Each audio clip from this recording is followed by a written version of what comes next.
Hello, everybody. Welcome to Road to Hello! God fucking damn it. Welcome to Road to Endgame. Do you want to do the rest of the intro? I'm your host, Bronson Donald J. Fiore. joined by the lovely and talented and I don't want to fucking do this. I started the bit and then halfway through I got done with it. This is Road to Endgame.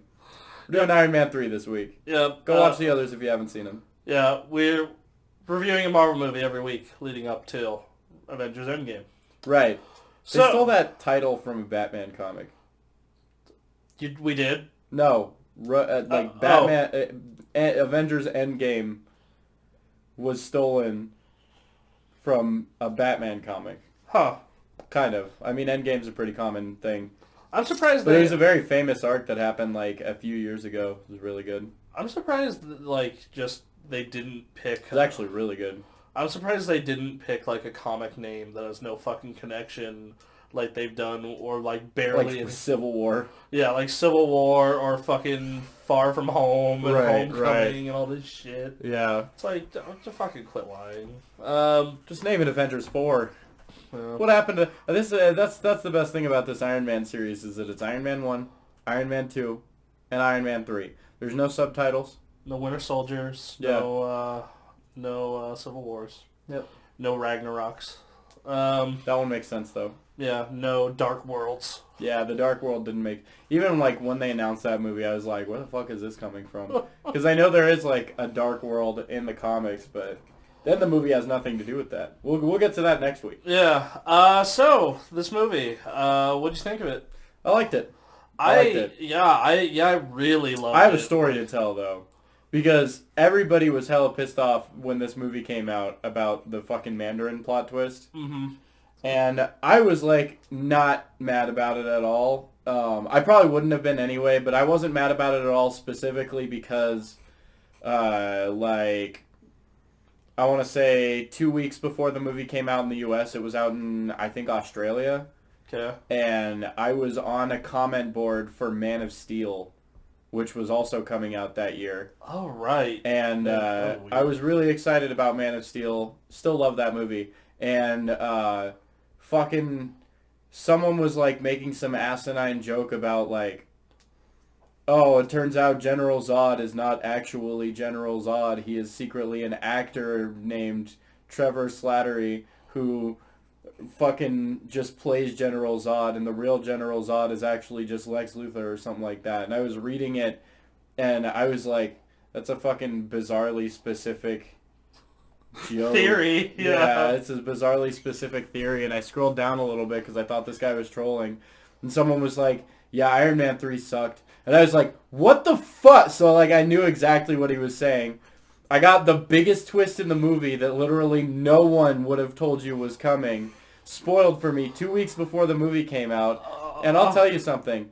Had I, been in the movie theater watching that and, saw the spoiler, that's kind of the elephant in the room with this movie. Well, we Then, might as well discuss that first when we get the fuck out of the way. Yeah. But I mean, that...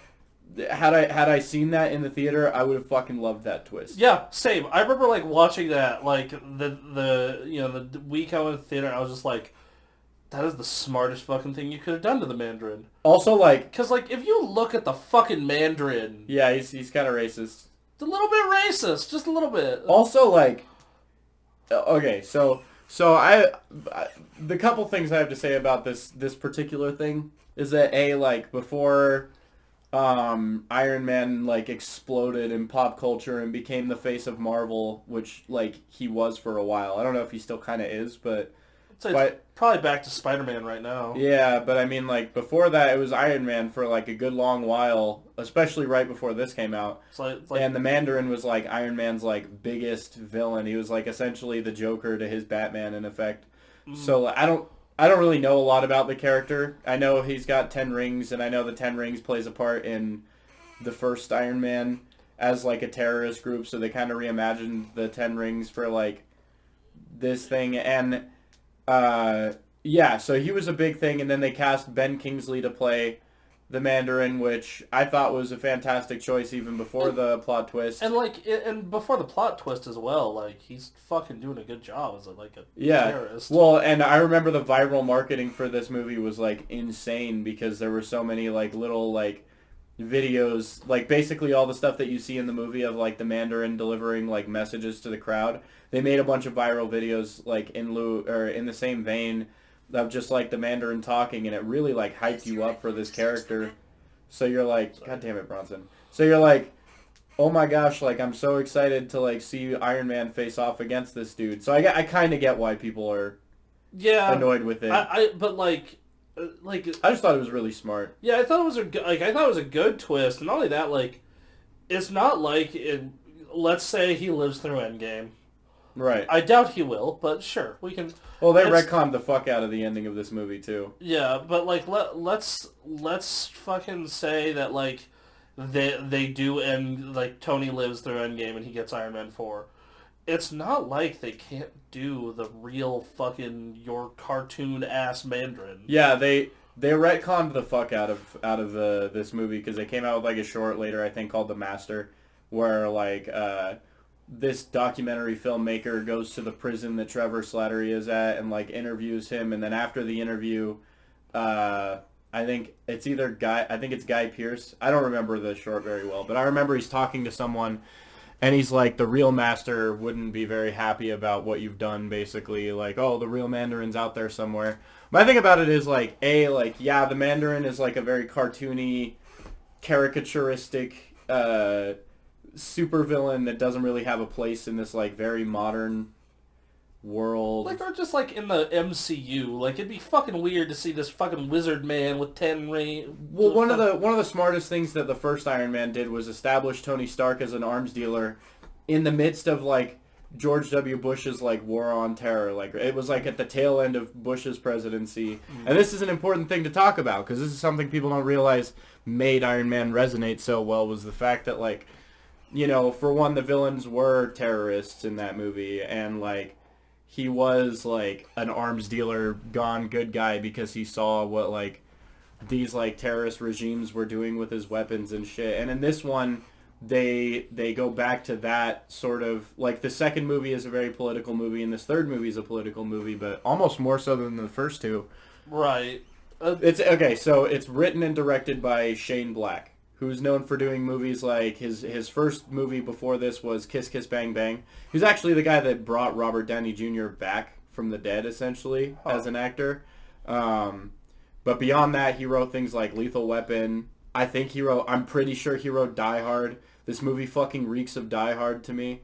So that's why it's so good. Yeah. He's known for writing these like really solid like buddy action movies, and his you know, he started directing and he did things like this and then Kiss Kiss Bang Bang and stuff like that. And those, he's just known for making like really, and it shows in this movie because so much of the action is like just Tony outside the suit. Yeah, like, and which is so fucking cool. I loved that. Like, I legitimately loved like when he goes to fucking Home Depot and makes this just like do-it-yourself ass spy kit and like a nail gun and some like fucking iron rods. I loved the scene. I love the whole third act. Yeah. Like that whole third act is fantastic. I love every minute of them on the airship carrier with him and Rhodes. Like, I would love to see an Iron Man 4 where it's just like him and Rhodes and basically like a buddy cop movie.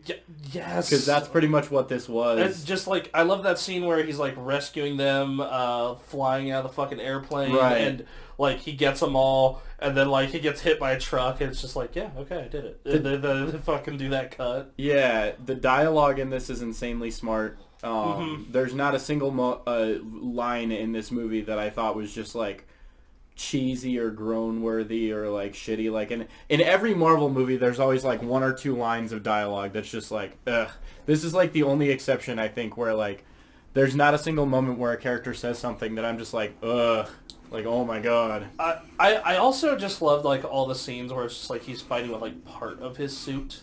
Yeah. Like when he said They like, do a lot of really cool things with the Iron Man suits. yeah, like that. Like I loved how it's like he'll just have the gauntlets for a bit, or like Right. or like he'll have the suit but none of the weapons, so he just has to have the blasters and shit. Like I think this is also probably Robert Downey Jr.'s best turn as Tony Stark.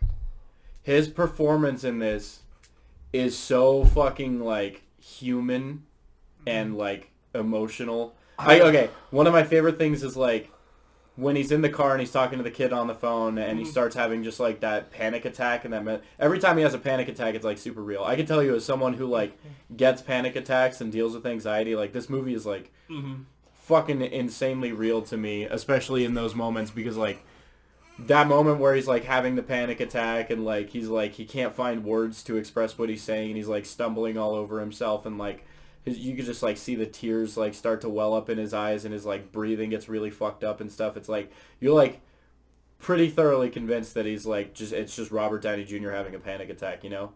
he's such a fucking good actor, man. Yeah, like, he's so fantastic. good. He's fantastic. He knows. I hear an argument a lot that it's just Robert Downey Jr. playing Robert Downey Jr., but I mean like I hate when people say that shit about actors anyway. Like it drives me crazy because people don't understand that like voice actors, it's kind of a different thing. You're allowed a lot more creative freedom to like play around with the character or like make a character a little bit more silly because it's a cartoon. Whereas like a live action actor has to like bring a role to life in a very believable and real way. Like you have to like watch this character do things and say things and have these actions that like feel like a real person. Otherwise the audience is like, what the fuck? Unless it's a villain. Sometimes like you can get away with it with villains. But Sorry, go ahead. like okay, for example, like the Detective Pikachu thing. Everybody's like, oh, it's just Pikachu.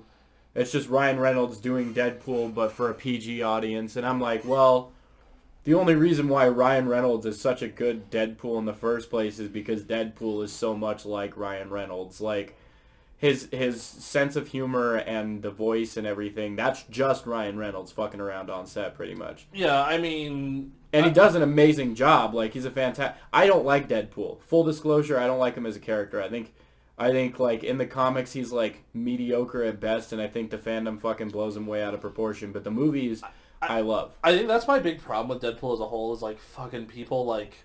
just prop him up as this fucking just the best comic character, the best. I agree, yeah. And I'm just like, okay, look, those two movies were really good. Yeah, like some of the comics are kind of funny sometimes. Yeah, maybe. like the thing is, both of those movies, by the time I got to the end of them, I was very much just like, okay, that was one joke propped up in different 50 different ways. And it was good.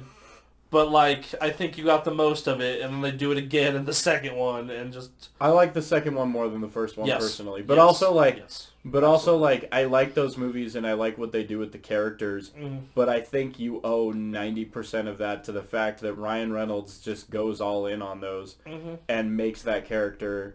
He makes it what it is. So when people hear him in the Detective Pikachu movie and they're like, oh, it's just him playing Deadpool again. The only reason they cast him was because they want him to play Deadpool. I'm like, the only reason they cast him as Deadpool is because they wanted him to play Ryan Reynolds. Part of the fucking reason you do casting yeah, is because of shit like this. Because, like, okay, like, you want to cast Tony Stark. Like, okay, you need someone who can look and behave like the way Tony you imagine Stark. Tony Stark would, yeah. You know, and Marvel was actually super apprehensive about casting Robert Downey Jr. They wanted Tom Cruise.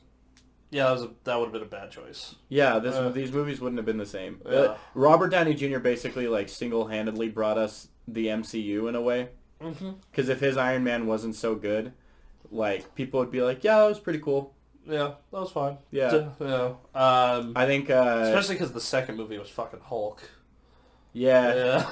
Yeah, you weren't getting very strong performances out of anybody in that one. Yeah, and then like... Well, and that's another example of like, Edward Norton's a great actor when he can like really embody a role, but he's just not Bruce Banner, you know? Yeah, and that's another, like, that's why it the whole argument... It's why, like, they have a million different actors playing Batman, and nobody can decide who their favorite is. Like, everybody's like, my favorite's this one. Well, my favorite's this one. So there's no definitive cinematic Batman because every actor brings something different to the role. Yeah. Pretty much. Anyway, back on track to Iron Man. Well, it just goes without saying because like I feel like a lot of people outside the Marvel fandom give Robert Downey Jr. just a copious amounts of shit for like he's just Robert Downey Jr. He's just playing himself, and I'm like, well, that's because he's basically Iron Man. Like he's been through the whole like I'm the shit, I'm awesome, to like the deep pitfalls of like depression and like just the lowest of the lows, rock bottom, drugs, alcohol, and then he's like risen back up to like be this like world star, like this movie culminates that, I think, better than any of the other Marvel movies. I'll say that definitively. I'll say this is his best performance. One thing I really like as Iron Man, that is. Yes, I would agree with that for sure. Especially for out of the 3 movies in particular. Yeah. Well, even like all of his, because I feel like when you see him in his like side roles, like he's still very much in it. Like he's still Iron Man, but it's like they don't have as strong a focus on him, so it tends to be like he's just kind of like breezing through it all. I think that like it just seems like he doesn't. I would agree with that. It's like in the Avengers, it seemed like he was kind of checked out the whole time in that one. The only time that I would disagree with that would be Infinity War. That's a different story, though. Yeah, like that's a fucking. There's a solid focus on Tony in that one. Yeah, I agree with that because in Homecoming it's like he's hella checked out. The only part of he's like not even there. The only part of Homecoming where like I really bought him was the scene where he takes the suit away. Yeah, like that was the scene where it's just like, oh, okay, you fucking showed up for this. Speaking of that, though, like one element of this movie that I love that I feel like people like. I feel like people probably hate this, just knowing what people hate about movies like this, is the kid.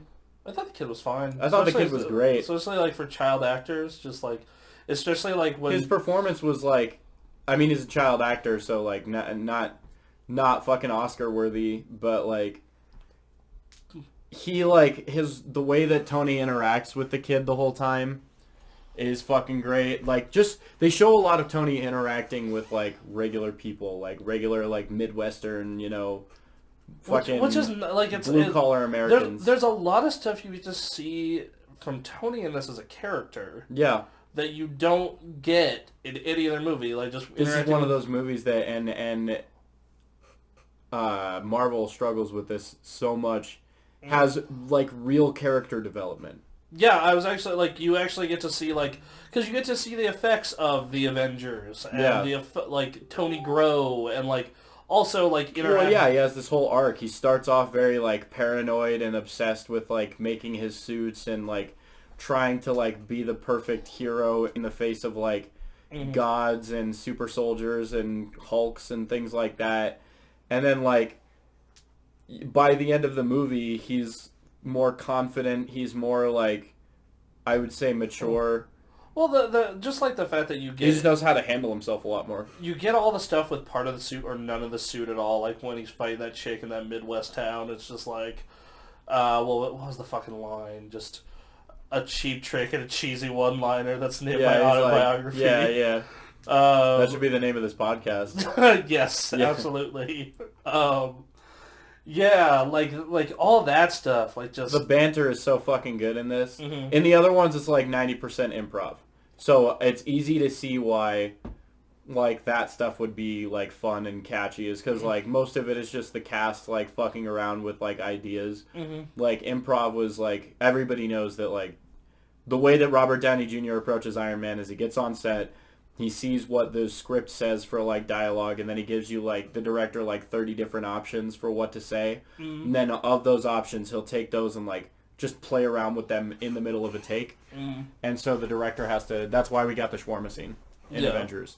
And, like, that feels so much the opposite in this movie. Like, it feels like the dialogue was not only, like, well thought out and well written, but it also like really well performed and a lot of fun. Like the characters are super consistent throughout. I never feel like Tony's like betraying himself in like an uncharacteristic way, like in Civil War. Him and Pepper are spot on. Yeah, like that. Like Even Pepper gets some great dialogue, and she's usually just kind of like delegated to like the straight man, you know. She also gets a pretty great moment too. At the Yeah, end there. That was with the power up. That was really cool. Happy was great. Yes. Happy was great. They gave him a lot more to do in this because he's not the director this time. Yeah. So he's just a lot of fun as a character. He's slowly been getting like more and more of a role in the MCU, like the because like he gets like kind of a big part in Homecoming to an extent. And then Far From Home, he's pegging Aunt May. So like I just love how during the trailer he's just like, what is going on? Yeah, what's here? happening here? No, I hope they play that up well. I really don't want it to just be like, oh look, Aunt May is in a relationship. Like, we already didn't touch on Uncle Ben at fucking all in Homecoming, so it'd be great in Far From Home if you see like Peter not super into the idea of Happy being there at first and like trying to like come to terms with the fact that Aunt May is allowed to move on, or maybe even Did you catch the thing in the trailer? Huh? Uncle Ben's initials are on the suitcase. Are they? Yeah. So like. Hopefully we'll get at least a little bit more. You can see it in the shot when he's closing it, and you're like, okay, they had to have put that there for a fucking reason. Yeah. I'm hoping we get a little bit more. Like, my speculation is, like, it would be great to see this character arc for Aunt May, like, where she's dating Happy, but she's still got her reservations because she's, like, still grieving over Ben. And maybe, like, Happy doesn't super understand what's happening, so it'd be cool to see a little bit more emotion from Happy there. And it'd be great to see Peter, like, grappling with and, like, really, like, fighting with this whole like relationship. That movie is gonna be so weird because they have to fit so much shit in it. Yeah, but as long as they get the human elements down, I'm fine. Like that was my biggest problem with Homecoming, was that for such a small and personal movie, it didn't feel very like human and real. No, you know, absolutely not. Back to Iron Man 3 though, like just it's paced so well. Like at no point during the movie. Oh yeah. Because a lot of the time during movies is if it's not fucking paced well, I'll like sometimes I get a little annoyed. I'll get annoyed or bored. Yeah. Pacing to me in any media is important, but like movies in particular, for some reason. Well, because you have to sit there for longer than you do for most things. Like it's more of an investment of time. Yeah, because like if a game's paced weird, like you know, just turn it off and then like come back later and you know. Yeah, with a movie, if you try to turn it off and come back later, like 9 times out of 10, you just won't come back to the movie. Yeah, like so you know, or like a book, same thing. So like. Yeah. So like pacing, so it's like paced really well. Like the entire time I was watching it, I believe it was Saturday night. I want to say last week. Enthralled, like just fucking super invested. I was into it. You know, and I like the full character growth for Tony and Pepper and their relationship.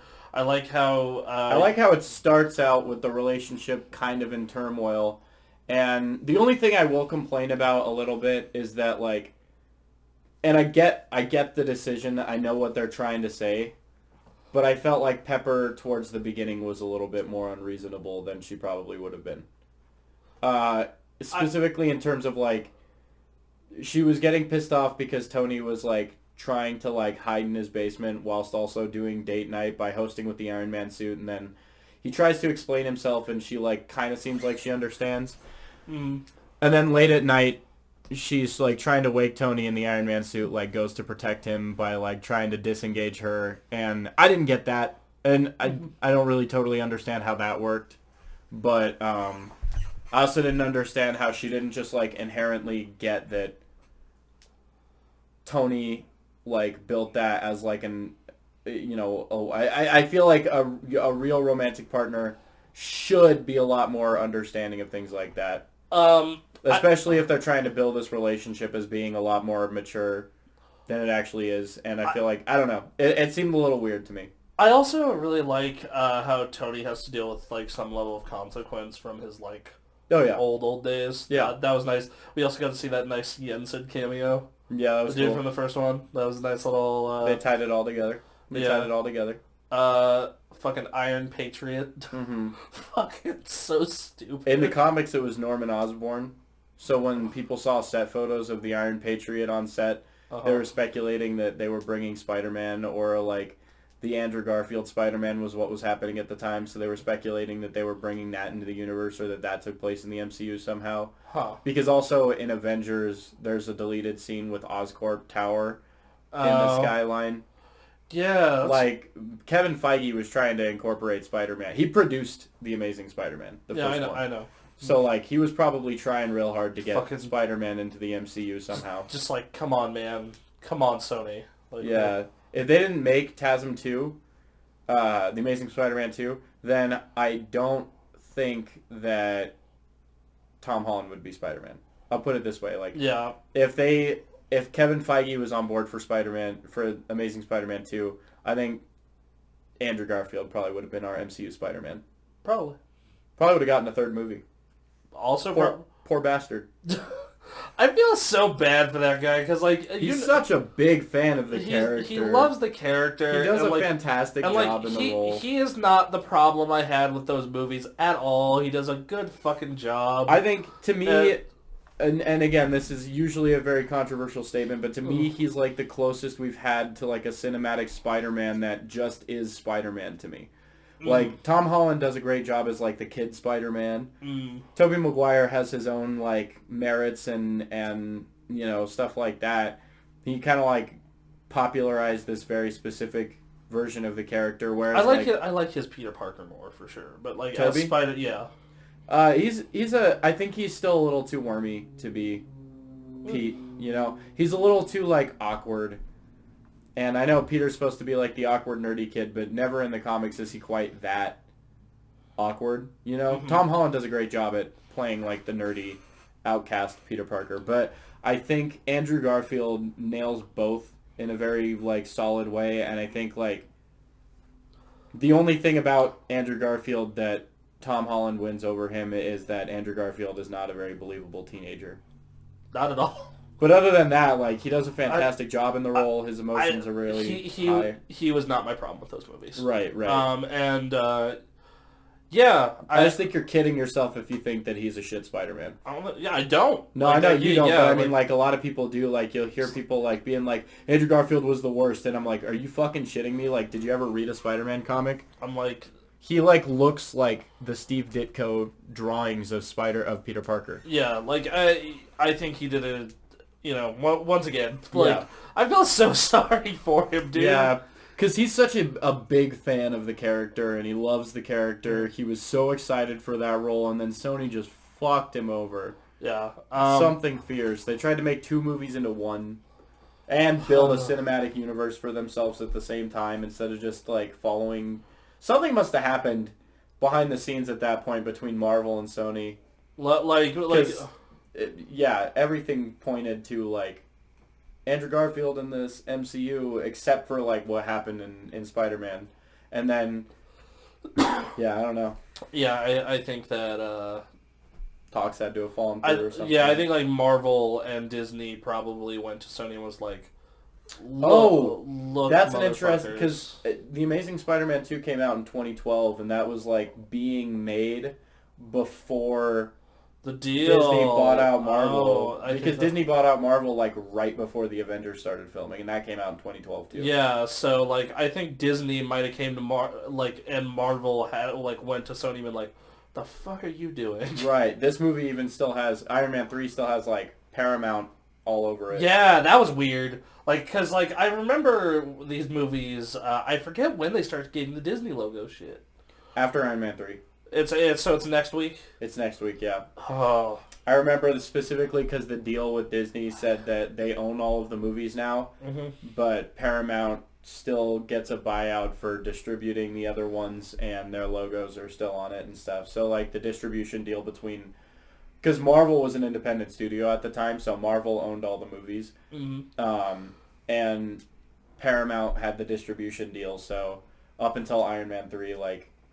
That was when that deal kind of fell through. And then the Disney buyout happened, and, like, I think the Disney buyout, I think after Thor 2, that's when you really start to see a lot of, like... The Disney Marvel.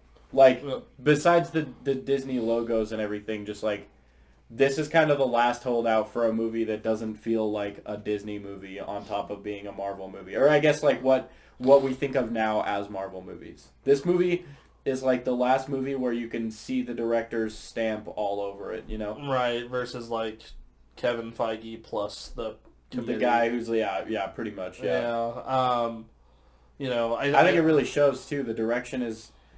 And you could tell because in this movie, like, the action scenes are so much fun and they're so engaging and interesting. That fucking end battle is so fucking good where he's just hopping from suit to suit. It's and super all the badass. suits are just taking dudes out. You just see a bunch of stuff with Iron Man that, like, no one else could have come up with except for Shane Black, who, like I said, is, like, very experienced in just the action house cinema. Just like, all right, we gotta go get him. All right, initiate the house party protocol. I'm telling you, if this movie came out in the 80s, people would fucking adore this movie. If this movie came out in the fucking 90s, if this movie came out like any, like, pre-Avengers, yeah. like, but, like, people just fucking harped on it because of the fucking Mandarin thing and, like, a couple of the very few weird parts of it. I don't think I have any complaint with any of the weird parts personally. Neither do I. Like, this is... There was no part of this movie where I was watching it and going like, okay, hold on, except for the bits I mentioned about Pepper. Like, the only part of this movie where I was just like, that's kind of, like, shitty and annoying is, like... Hold on, let me check my notes, because, like... watching this, it was so... I don't write notes for these things, by the way. I'm used to thinking about movies like this and breaking them down, so I tend to, like, come at this shit pretty fresh. Well, also, I always watch these things the night before. Yeah, that or helps. the day of. Yeah. Like, versus, like, I watched them, like, the week prior. Yeah. Like, I was like, I don't have time during the week, because it's, like, gym... Did you already watch Thor? No, I'm watching it tonight. That's tonight. That sucks. Yeah. That sucks. Yeah. Like, I'll probably steal that code from you. Yeah, you can have that one. Yeah. Do you really watch the digital copies all that much? I've been giving them out on stream. For the Marvel movies? Yeah. No, save them for me. Because my thing is, like, I always want to buy these and catch up on them, but then, like, all that does is, like, well, first of all, like, I've got a lot of shit going on right now, so it just kind of prevents me from being able to drop money on that stuff. But also, like, it saves you the time... the thing is... to, like, go, like, all the way... Bring that shit to my house and then leave, only for the next day to be like, you... It is... The wheels in motion are... It's fucking too late for this, because, like, Stephanie and I have we're doing a thing for Endgame and Far From Home where, like, we're streaming Spider-Man and Marvel vs. Capcom and, like, at random giving away Marvel movie codes. Oh, okay. Yeah, so it's like this big fucking, like... Did you hear about... I'm sorry, we're getting a little derailed, but did you hear about that... I don't remember what it's called, but there's, like, this basically, like, an online loot box thing that Jake Paul and Rice Gum were... Oh, I heard... yeah, I got a little bit of that going. So, I'm gonna... Again, we're getting a little derailed, but, this is really funny to me. Your code thing reminded me of it. Basically, like... What happened was, like, fucking Rice Gum and Jake Paul were promoting this website where, like, you could buy a mystery box, a digital mystery box, and then open it, and whatever it is that's inside this digital mystery box gets sent to your house, like shoes, an iPhone, a house. Obviously, it's just online gambling. You're selling gambling to kids, right? That's all it is. It's like, oh, you have a 1 in 100,000 chance of winning this pair of knockoff Yeezys. And, like, basically, like, H3 made a video calling them out on it, being like, all you're doing is selling gambling to kids, like, stop being such a bunch of scumbags. And then fucking Rice Gum made a video response, basically, like, bitching at H3 because, like, oh, all of a sudden I'm doing this, so people are, like, lighting a fire under my ass, but like these guys were selling this like 300 days ago or whatever, and they're not getting shit for it. And meanwhile, like the guys he's talking about have like 20,000 subscribers versus his like couple million subscribers and couple millions of views per video. So like at the end he was like making an apology and like being like, here's a bunch of Amazon gift card codes, like $10, $20 for Amazon, like making a bunch of them pop up on screen, right? So someone called in to Amazon customer support about those codes, found out that every single one of those had been used months before that video came up. Wow. So not only did none of those codes work by the time of it, because it's like, it's pretty obvious that like, even if those were legit codes that someone could have used, like watching the video, like that shit's gonna get snatched up right away. But beyond that, like you can check when the gift card balance was used and everything, and it was used like in May, and this video was posted in like December. So it was like 6 months old. What the fuck is wrong with people? I don't know. I just thought that was hella funny. Like his ass couldn't even like actually give out gift cards. He just like bought all these gift cards and then used them himself to like make himself look good. Like you could just give the gift cards out. Yeah. Like our big thing that we've been fucking doing is like what we'll do is like, okay, if you want the fucking code for Iron Man, answer this fucking trivia question in the chat, and first person to do so will get the code. Right. You know. Yeah, no, but back to the movie as a whole. So what was the sorry, that was just like what was the Stan Lee cameo in this? He was bidding. That's right. He was bidding on the lady, I think, right? Yeah. Not super memorable. It's like very quick flash. The only thing I really didn't like that was like kind of fucking hokey was like the vice president is in on it.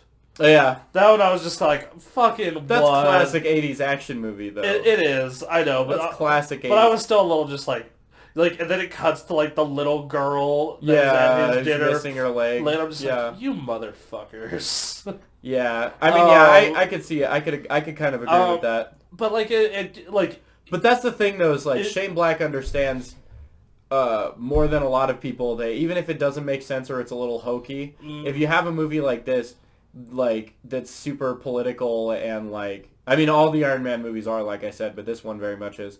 And like, he understands that like, you have to get those pieces of the puzzle off the table. Mm-hmm. You got to you have to eliminate those things before it becomes like a plot hole. Right. You know what I mean? The biggest plot hole to me is like, right after the Avengers happened, this guy is like blowing up like people around cities, and everybody knows that they're Mandarin attacks because Tony can just like be like, Jarvis, pull up all the Mandarin attacks, and they're there. And not once is like S.H.I.E.L.D. involved. Yeah. Not once does like Nick Fury show up for even a second to be like, here's everything we know about the Mandarin, which I think might have been like an easier way to do that. Yeah, and then like not once does like any of the Avengers show up. And I get why. I kind of like that, actually. I like it, too. I like it, and I think, like, at the same time, it's... Because the kid at one point, like, makes a joke about it. He's like, what happened to the Avengers? Why don't you just get them involved or whatever? And Tony just kind of shuts him down. And I know a big part of the arc for that is that Tony's trying to do it himself so that he can prove, like, I don't need Thor and Captain America to do this shit, and like I'm just as good a hero on my own. But like, yeah, no, I thought it was a little weird that like not even S.H.I.E.L.D. gets, like Nick Fury doesn't even show up to be like, here's everything that I know about this. Like, is it weird that we're getting that's Nick a bad Fury? Sam Jackson impression? Is it weird that we're getting Nick Fury in 3 movies this year? It's cool. He's coming back. Yeah, he's coming back. I'm very happy about that. He disappeared after Winter Soldier, and now he's back. I love that scene in the Spider-Man trailer. So like, well, it's nice to finally meet you, Spider-Man. And I'm just like it just like cuts him. I'm just like, oh, it's fucking Nick Fury. Yeah. He's one of my favorite Marvel characters, probably. I like him. I like him.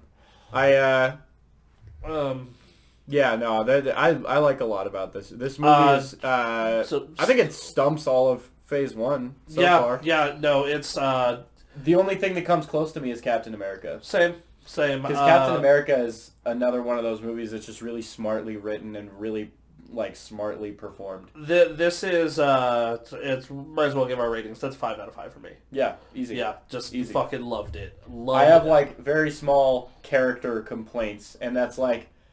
Pepper was a bit unreasonable, and like the villain was a little weird sometimes, and like that's it. Yeah, like my same thing is like, yeah, some of it's a little hokey, but like It feels so much to me like Die Hard. like The whole time I'm watching this movie, I'm just thinking about like the best moments of like Die Hard and Die Hard 2. no part of this movie made me be like, fuck this. Yeah, not at all. Yeah, like And Lethal Weapon. Like, this movie screams Lethal Weapon to me. as But yeah, sorry. as for the Stan Lee cameo, it's fine. That's fine. 3 out of 5. Yeah, 3 out of 5. Yeah. Middle of the road. We haven't gotten any of the like truly great ones Yeah, yet. we haven't. I've had like some of the best Stan Lee cameos happen outside of the MCU. I find that like my favorite ones are like either outside the MCU or more recent than the MCU. I like his cameo a lot in The Amazing Spider-Man. Yes, One's that's a fantastic. really good one. I like his cameo in Deadpool. His cameo in Into the Spider-Verse is probably the best one out of all of them. I really like his cameo in Ant-Man and the Wasp. I haven't seen that one yet. You'll like That's it. the only MCU movie I haven't watched. It's I'm not sure if you'll like the movie, but the cameo. the cameo is really good. All right, I'll be. That's the first one of these that I'll be going into blind. So I think we'll both be going into Captain Marvel blind. Yeah, and then We'll probably have to do that podcast like as a blind reaction. Yeah, and then there's So we have to go watch that Thursday night. That's like, fine. Together. I'll fucking just go to work tired if I don't have that Friday off. Call out. What? Just call out. I can't, right, dude. I keep trying to encourage Bronson to call out for Fucking- really every irresponsible thing. Although, to be fair, he wouldn't call out for Broly, and I'm like, motherfucker, I've got an occurrence on me, and I'll call out for Broly. I'm not missing that shit. Like, I am saving mine for the back half of the year because of EVO and PAX and Right, like, I all feel this you. shit I hitting feel at you. once. So I'm just like, okay, I need to be good. Mhm. And then also it's the middle of winter, so if I do call out, it's not like I want to be able to do it for like a sick reason. like sick or like I drive a rear-wheel drive car that's about 3 inches from the ground. Right. So Yeah, Bronson drives a douchemobile. Yep. So if you saw his car, you'd like. If you saw his car and you didn't know anything about him, and you just saw him get out of his car, you'd be like, "The fuck?" Like. But you know, Bronson likes some douchey things like football and Yep. sports and things like that. I walked in today and he was playing Madden, and I almost took his nerd card away.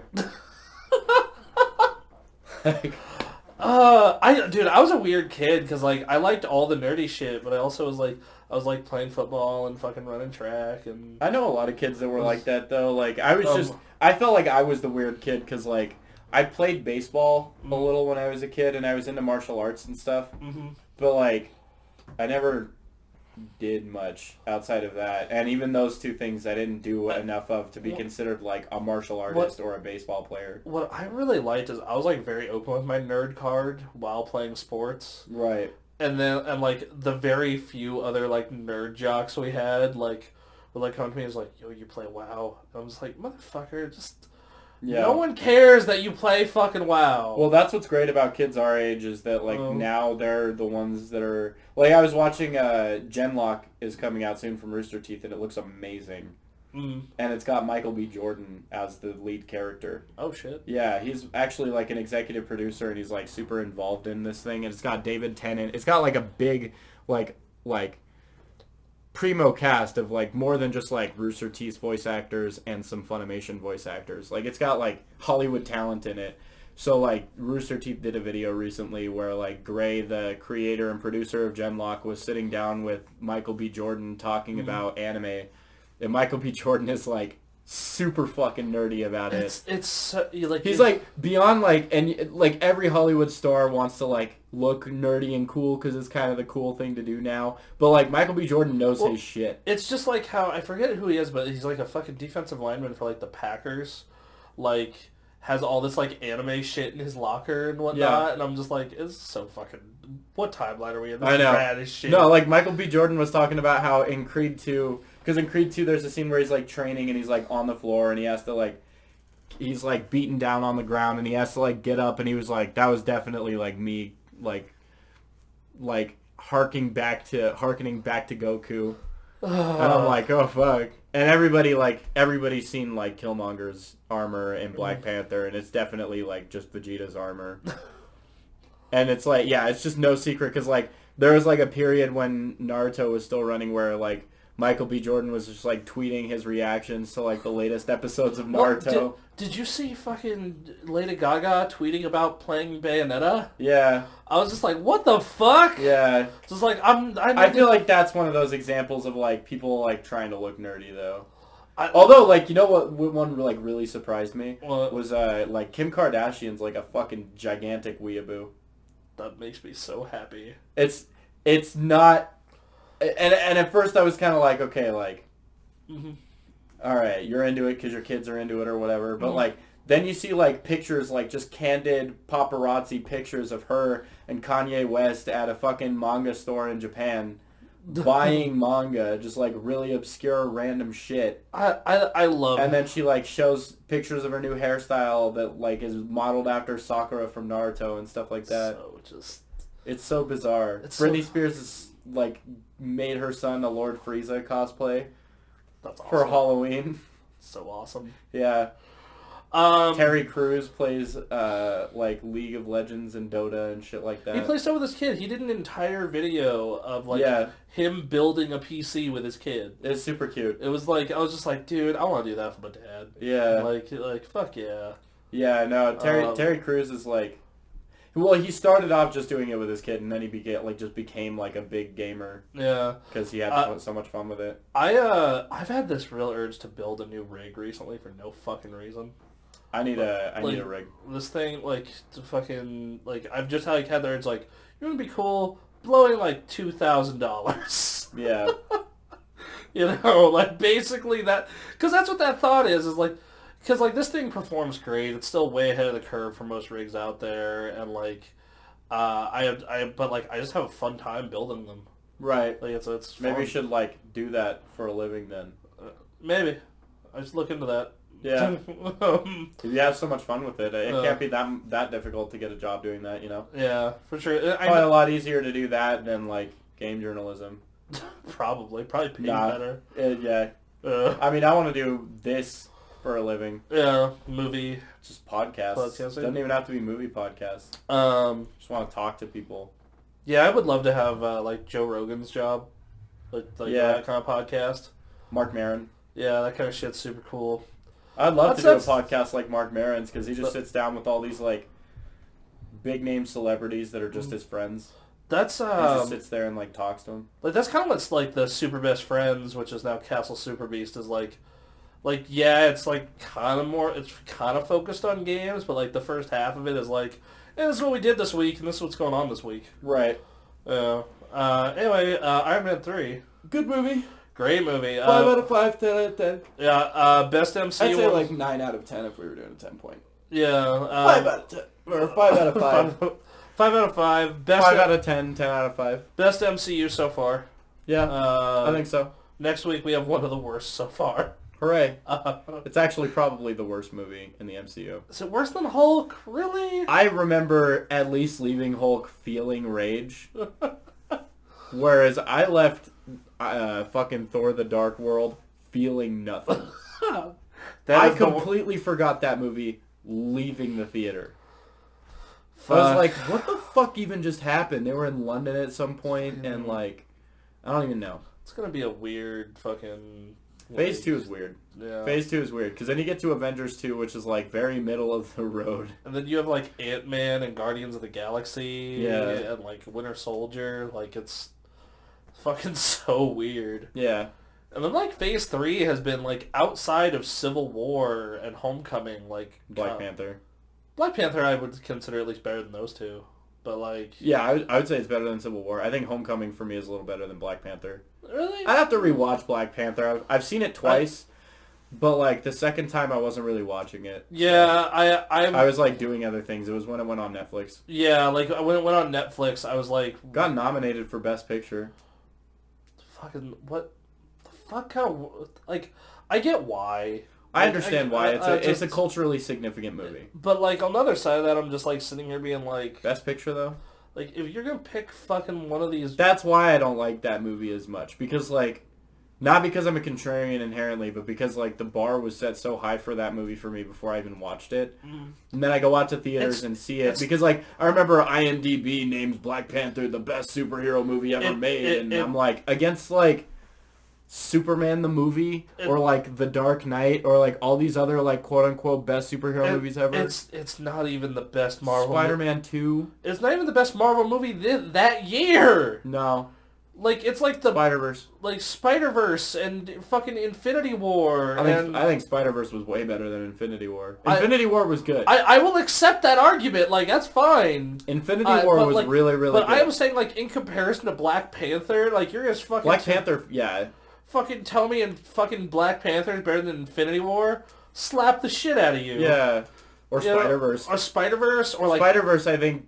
Or like kind of even Deadpool 2. It's not better than Deadpool 2 either. I don't think so, no. A lot of people would argue that because like Deadpool 2 overall very positive but somewhat mixed. It's the same joke again. That's what everybody says, but I don't agree with that. But anyway, we're not talking about Deadpool. Yeah, but like I think Deadpool 2 is better than Black Panther though. Like what were there any other more? Oh, Ant-Man and the Wasp. Yeah, like even then I kind of liked Ant-Man more. I haven't seen it. But, like, I could see how you could make the argument for that one. Right. But like... It's not one of the big heavy hitters. Yeah, but, like, are you... We need more movies like Spider-Verse. We do. That movie was fucking great. We need more movies like Spider-Verse. I'm seeing it again this Sunday. Are you? Yeah. I wanted to go see Broly again last night. But it's not in fucking theater. Well, it was last night. No, it was last night. It was last night. I just didn't get it. If you... I pre-ordered the Blu-ray for that the second I had money. Yeah, I'm going to buy it. I'm going to buy it for sure. When that movie hits Blu-ray, I'm doing a viewing party here. If you want to jump on in. Yeah. Yeah. Do they have a release date for the Blu-ray for that? No, they just say pre-order you will have this movie by the end of the year. Right. And I'm like, I'll spend the $27 now. As long as it's nothing like the Evangelion 3.0 fiasco, because Funimation did a theatrical release for that, and people hated the dub. Mm-hmm. Like, the translation was just, like, really, really off, and Funimation wasn't happy with it, and the Japanese studio wasn't happy with it, because a lot of the times, people don't know this, but, like, for the bigger releases like that or Dragon Ball, the Japanese studio gets very involved. And, like, Evangelion, they did, like, kind of a piss-poor job dubbing at first, so they had to, like, completely redub the entire movie. And it delayed the release by, like, a year and a half. So, like, one question I have about this is, like, this movie's fucking killing it at the box office. Broly? Yeah. Oh, yeah. They'll probably get an extension. Yeah, like, I'm about to say, I would go see that movie at least one, if not two more times. I'd go see it 2 more times easily. Like, I think because Stephanie and I wanted to rewatch it tonight. Because that's when I got paid, so I could actually go to fucking afford to do it again. And, like, I was just it's just not in it anymore. Not in theaters, yeah. My prediction for Broly is that it'll come back to theaters for a little bit, like a few months before it comes out on Blu-ray, and then it'll come out on Blu-ray. Okay. Like, it'll be, I'm going to say a couple weeks down the road after they have the final box office numbers, they'll decide whether or not it's worth it. But for the last 2 movies, they added a bit of an extension. If they do the extension, though, it's going to be a lot more limited than this one was. So it'll be a toss-up as to whether or not it'll be coming to Reno again. This is why I fucking hate... Living in Reno? A, living in Reno, but also B, these fucking Dragon Ball movies at theaters. Because, like, going to see them is a bitch. It's not that much of a bitch, dude. I just bought my tickets and went. Yeah, like, this one was definitely way easier. Like, this one was, like, because when I went to go... That's all I've ever done, though. It's never been that hard. Okay, Battle of Gods was a little bit annoying because it was only in theaters for 2 days. Yeah, and it only had 1 screening per day. Yeah. So I went to the theater to try and buy my tickets for that day, and it was sold out. Battle of Gods was sold out. Resurrection F was sold out. Well, I was able to buy tickets for the next day that day, so I just did that. This one was almost sold out. There were only 3 sets left when I went to go buy. For Broly. Yeah. I had to sit in the very front row. You went to the Summit, right? Yep. Yeah, that's why I don't go to the Summit. Okay, so for like to get a little bit of like a taste of what we're talking about, like. If you live in California, for example, every single movie theater is assigned seating. Yep. In Reno, we have 3 that are assigned seating, and it depends on the movie. And then 2 that aren't. Yeah. Yeah. Because Riverside isn't. Riverside isn't, and Park Lane isn't. Yeah. Yeah. I haven't been to the new Galaxy Theater on Victorian. No, it used to neither be have I. Century 14, but Yeah, now it's... But now it's if it's a Galaxy, it's assigned. Yeah. But basically, like, you have that going on, so I prefer not to do the assigned seating because well, okay, I'll go to Riverside because when I do go to movies, it's never packed. Mm-hmm. So I can just sit there in a movie theater basically by myself and just watch movies, which I love. Mm-hmm. And B, like, I hate the assigned seating because I'll show up to a movie hella fucking early, but I'll have bought, like, assigned seatings, so I'll have to sit in a shitty seat even though there are a million seats available. So here's... Like, when we went to Broly, for example, that theater was fucking packed. We were there, like, an hour early, and that movie theater still had, like, a big fat fucking line for this thing. And we got in there and we were still able to find seating just fine. See, I think that's a double-edged sword because I go to... My primary theater is the Galaxy. Right. And then the Summit. Partially because I'm fucking huge and they have the big seats. Right. Second reason is because of the assigned seating, if I get a jump on it, yeah, I can get, like, perfect seating. Which that's always super nice. Broly, I got a fucking jump on it. It was still all sold out. Well, you bought those tickets like a week after I bought mine. And I Yeah. bought mine literally the day Yeah. bought mine while I was on the line at work. The day they came out. I remember, like, I got the notification, hey, tickets are available for Broly. So, and I was in the middle of doing my job and I, like, stopped doing it and I turned to one of the leads and I was like, Broly tickets are on sale. He was like, what? And so we coordinated a showtime and like that's why I had to do it. That's how packed tickets are, because packed tickets sell out in 26 minutes. They sell out in 26 minutes. So they're a little slower than Comic-Con. Yeah, just a little bit. But, like, so you have to be, like, on that. The second I get that tweet, I'm like, oh, I have to go to the bathroom. Fucking, right. You know, like I did not fuck around with that. Did you get your tickets for PAX already? No, they don't. The PAX West ones don't hit till April. They hit between April and May. But, like, the last year I went, I was just like, and I remember telling Quinn, like, you need to be on this shit. You need to be on this shit. Mm-hmm. Of course, he wasn't on that shit. And he had to buy tickets from our friend Mark, who couldn't go. Right. So. Yeah, I don't know if I'm gonna go to PAX or not. So I'll probably skip. That's understandable. Are you going to Evo? Yeah, that's the plan right now. Okay. I want to go to Evo, and after that is Crunchyroll. And mine's Evo and PAX or Evo and BlizzCon. So for the rest of the year, I've got Fanime, and then AX, then probably Evo, and then Crunchyroll Expo. Mine are Evo and PAX, and part of the reason And then in November, the Voice of Bulma is going to be in Reno, so I'm going to go to every. Yeah, I'm going to go to that. Yeah, that thing. Bulma and Trunks. That's in town, so it's like that's not. And it's not Snafu. And it's I love how, like, the second that shit popped up on Facebook, just a whole horde of people are just talking shit about SnafuCon. I feel kind of bad because I'm friends with a lot of the people that, like, run it, but at the same time, like I don't personally have anything against the event, but at the same time, I get why people aren't as jazzed to go to Snafu. But also, like, the Reno Con community's hella cheap, too. Yeah. It's a bunch of cheap bastards. It's because most of them are, like, broke kids. Or, like, broke young adults. I think there's a lot more of them are just bad at money managing than anything else. I don't think it's so much that they're broke. I think it's that they're bad at money managing choices. And not that I'm the patron saint of money managing. You know, I grew up poor. Statistically speaking, you grow up poor, you tend to be pretty bad at money management. So, like, in my case, like... I don't want to hear your fucking anecdotes either about, well, I grew up poor, I'm good at managing money. I don't give a shit. I'm okay at managing money. Like, not great, but I'm okay. I can pay my bills. It's like, I can pay outside of that, like, that's where I hit a lot of, like... I tend to be really bad at, like, impulse shopping. Yeah, I can be really good at saving if I really, really, like, am focused on something. Yeah. Like, well, that's part of the reason, like, I'm able to do PAX is, like, just because, like, that's the con I care about. Right. So it's like... My thing about it is, like, if I can talk myself out of buying it, then it's not worth getting. That's a pretty good philosophy to live by. Yeah.